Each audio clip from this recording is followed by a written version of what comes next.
Hi all, ಎಲ್ಲ ಹೇಗಿದ್ದೀರಾ? ಎಲ್ಲರೂ ಹಬ್ಬ ಚೆನ್ನಾಗಿ ಸೆಲೆಬ್ರೇಟ್ ಮಾಡಿದ್ರಾ? ನಾನಂತೂ ತುಂಬ ಚೆನ್ನಾಗಿ ಸೆಲೆಬ್ರೇಟ್ ಮಾಡಿದೆ. ಈ ವರ್ಷ ನನ್ನ ಚಿಕ್ಕ ಮಗ ಇರೋದ್ರಿಂದ ಹಬ್ಬ ತುಂಬ ಸ್ಪೆಷಲ್ಲು. ಅವನಿಗೆ ಎಣ್ಣೆ ಸ್ನಾನ ಮಾಡಿಸೋದು, ಅವನಿಗೆ ಫೋಟೋಶೂಟ್ ಮಾಡಿದ್ವಿ, ಎಲ್ಲ ಒಂದೇ ದಿನ ಮಾಡಿದ್ವಿ. ಸ್ವಲ್ಪ ಕಷ್ಟ ಆಯಿತು, ಬಟ್ ಆದ್ರೂ ತುಂಬ ಖುಷಿಯಾಗಿ ಚೆನ್ನಾಗಿತ್ತು ಹಬ್ಬ.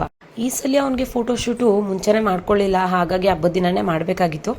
ಸೊ ಅದಕ್ಕೋಸ್ಕರ ಬೆಳಗ್ಗೆನೇ ಬೇಗ ಎದ್ದು ನಾನೆಲ್ಲ ರೆಡಿಯಾಗಿ ಪೂಜೆಗೆಲ್ಲ ರೆಡಿ ಮಾಡಿ ಅವ್ರನ್ನ ಎಬ್ಬರಿಸಿ 3 ಜನಕ್ಕೂ ನಮ್ಮ ಹಸ್ಬೆಂಡು ಮಕ್ಳಿಗೆಲ್ಲ ಎಣ್ಣೆ ಸ್ನಾನ ಮಾಡಿಸಿ ಮಕ್ಕಳನ್ನೆಲ್ಲ ರೆಡಿ ಮಾಡಿ ಪೂಜೆ ಎಲ್ಲ ಮುಗಿಸಿ ಬ್ರೇಕ್ಫಾಸ್ಟ್ ಎಲ್ಲ ಮಾಡ್ಕೊಂಡ್ವಿ. ನಾನು ಹಿಂದಿನ ದಿನ ನೈಟೇ ಹೋಗಿ ಪೂಜೆಗೆ ಬೇಕಾಗಿರೋ ಐಟಮು ಮತ್ತು ಫೋಟೋಶೂಟ್ಗೆ ಬೇಕಾಗಿರೋ ಐಟಮ್ಸ್ನೆಲ್ಲ ತೊಗೊಂಡು ಬಂದು ಇಟ್ಕೊಂಡಿದ್ದೆ. ಬೆಳಗ್ಗೆ ಎದ್ದು ಬಾಗಿಲಿಗೆ ದೇವ್ರ ಮನೆಗೆಲ್ಲ ತೋರಣ ಕಟ್ಟಬೇಕಾಗಿತ್ತಲ್ಲ, ಅದೇ ಟೈಮಲ್ಲೇ ನಾನು ಫೋಟೋಶೂಟ್ಗೂ ಬೇಕಾಗಿರೋ ಅಷ್ಟು ತೋರಣ ಎಲ್ಲ ಕಟ್ಕೊಂಡು ಮಿಕ್ಕಿದ ಮಾವಿನ ಸೊಪ್ಪು ಬೇವಿನ ಎಲೆ ಎಲ್ಲ ಹಾಗೆ ಇಟ್ಟಿದ್ದೆ. ಬ್ಯಾಕ್ಗ್ರೌಂಡ್ಗೆ as usual white colour cloth, ಅದಕ್ಕೊಂದು ಥ್ರೆಡ್ ಕಟ್ಟಿದ್ದೀನಿ. ಅದಾದಮೇಲೆ ಕೆಳಗಡೆ ತೋರಣ, ಅದ್ರ ಮೇಲ್ಗಡೆ ಹೂವು ಹಾಕಿದ್ದೀನಿ, ಚೆನ್ನಾಗಿ ಕಾಣುತ್ತೆ ಕಲರಾಗಿ ಅಂತ. ಸೈಡಲ್ಲೂ ಹೂವು ಹಾಕಿದ್ದೀನಿ, ಚೆಂಡು ಹೂವನ್ನೇ ಹಾಕಿದ್ದೀನಿ ನಾನು. ಅದು ಸ್ವಲ್ಪ ಚೆನ್ನಾಗಿ ಕಾಣುತ್ತೆ, ಚೆಂಡು ಹೂವು ಅಂದ್ಬಿಟ್ಟು ಕಲರ್ ಆರೆಂಜು ಎಲ್ಲೋ ಮಿಕ್ಸ್ ಇರೋದು. ಸೈಡಲ್ಲಿ ಸ್ವಲ್ಪ ಪ್ಲೈನ್ ಕಾಣ್ತಿತ್ತು ಅಂತ ಆ ಮಾವಿನ ಎಲೆ ಇತ್ತಲ್ಲ, ಅದನ್ನೇ ಡಬಲ್ ಟೇಪಿಂದ ನಾನು ಸ್ಟಿಕ್ ಮಾಡಿದ್ದೀನಿ.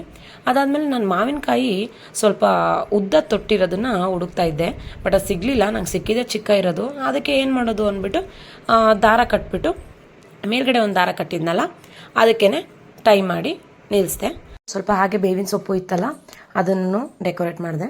ಆಮೇಲೆ ಪ್ಲೇಟ್ ರೆಡಿ ಮಾಡಿಕೊಂಡೆ. ಪ್ಲೇಟಲ್ಲಿ ಸ್ವಲ್ಪ ಹೂವು, ಮಾವಿನಕಾಯಿ, ಬೆಲ್ಲ, ಬೇವಿನ ಎಲೆನೇ ಫುಲ್ಲ ಇಟ್ಬಿಟ್ಟು ರೆಡಿ ಮಾಡಿದೆ. ಈ ಥರ ಇತ್ತು. ಆಮೇಲೆ ಕೆಳಗಡೆ ಬಾರ್ಡ್ರಲ್ಲಿ ನಾನು ಪ್ಲೈನಾಗಿ ಕಾಣ್ತಿತ್ತು ಅಂದ್ಬಿಟ್ಟು ಚೆಂಡು ಹೂವು, ಯೆಲ್ಲೋ ಕಲರ್ ಚೆಂಡು ಹೂವನ್ನೇ ಎಲ್ಲ ಬಿಡಿಸ್ಬಿಟ್ಟು ಹಾಕ್ತೆ. ಈ ಫೋಟೋಶೂಟಿಗೆ ಟ್ರೆಡಿಷ್ನಲ್ ಡ್ರೆಸ್ ಇದ್ದರೆ ಚೆನ್ನಾಗಿರ್ತಿತ್ತು, ಬಟ್ ನಾನು ಪ್ಲ್ಯಾನ್ ಮಾಡಿರಲಿಲ್ಲ. ಇದನ್ನು ತಂದುಬಿಟ್ಟಿದ್ದು ಆಲ್ರೆಡಿ, ಸೊ ಎಲ್ಲೋ ಇದೆ ಅಂತ ಇದನ್ನೇ ಹಾಕ್ತೆ. ನಾನು ರೆಡಿ ಮಾಡಬೇಕಾದ್ರೆ ಅವನು ಮಲ್ಕೊಬಿಟ್ಟಿದ್ದ. ಎತ್ಕೊಂಬಂದಾಗ ಸ್ವಲ್ಪ ಡಲ್ಲಾಗಿದ್ದ, ಆಮೇಲೆ ಹೋಗ್ತಾ ಹೋಗ್ತಾ ಸರಿ ಹೋದ. ಸ್ವಲ್ಪ ಫೋಟೋಸು ಮತ್ತು ವೀಡಿಯೋ ಎಲ್ಲ ರೀಲ್ಸ್ಗೆಲ್ಲ ಬೇಕಾಗಿತ್ತಲ್ಲ ಮಾಡಿಕೊಂಡು, ಅದಾದಮೇಲೆ ನನ್ನ ದೊಡ್ಡ ಮಗನೂ ಕೂರಿಸ್ಬಿಟ್ಟು ಫೋಟೋ ತೆಗೆದು ಮತ್ತು ನಾವು ಫ್ಯಾಮಿಲಿ 4 ಮೆಂಬರ್ಸು ಕುತ್ಕೊಂಡು ಫೋಟೋ ತೆಗೆದ್ವಿ. ಇದಾಗಿತ್ತು ಉಗಾದಿ ಹಬ್ಬದ ದಿನದ ಬ್ಲಾಗು. ಹೇಗಿತ್ತು, ಇಷ್ಟ ಆಯಿತಾ? ಲೈಕ್ ಮಾಡಿ, ಕಮೆಂಟ್ ಮಾಡಿ. Thank you.